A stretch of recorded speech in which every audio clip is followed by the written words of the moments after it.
It probably won't be called the Pot Growers Union Local 1, but if Ohio voters say yes to legalizing weed, those who control the seed say they are not opposed to unions. Today's announcement is another part of the campaign for a yes vote on a proposed constitutional amendment in November. Backers say legal marijuana could mean lots of good-paying jobs, but as Local 12's Jeff Hirsch reports, those backers would also make big bucks themselves.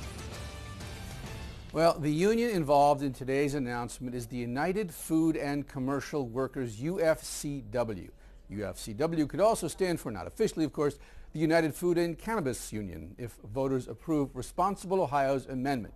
The union endorses the measure, but some very well-to-do individuals are behind it. I make no apology for that. I'm helping to create a new industry, and yes, I will benefit by it, but I think a lot more people will benefit by it. Woody Taft is one of the Responsible Ohio investors bankrolling the petition drive to get legalized marijuana on the ballot.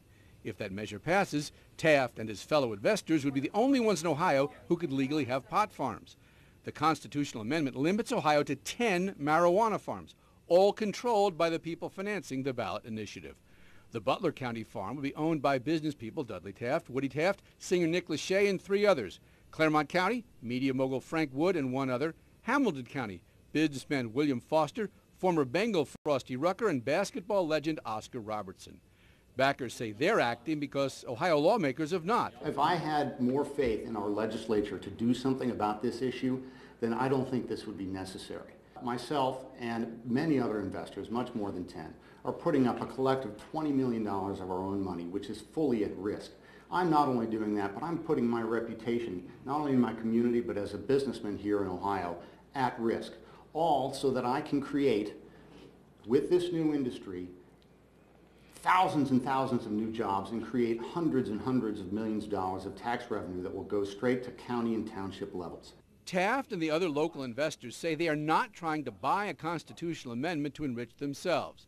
They say it simply takes money to get an issue on the ballot, an issue they say should then be decided by the public. What I think we have here is a situation where people just don't talk about it. If they partake of marijuana, they hide it, generally because their boss or their family or someone they love might not approve.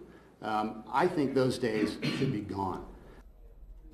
Responsible Ohio collected more than double the 305,000 petition signatures needed to qualify for the ballot. Those petition signatures have to be verified first. However, the state legislature is going to put a competing measure on the ballot, something lawmakers call an anti-monopoly amendment, which could potentially block Responsible Ohio's plan to modify the Ohio Constitution. Back to you. All right, thank you, Jeff. Well, if marijuana legalization wins and that so-called anti-monopoly measure does not, it clears the way for people in Ohio to grow up to 4 pot plants at home for personal use as long as it is not for resale.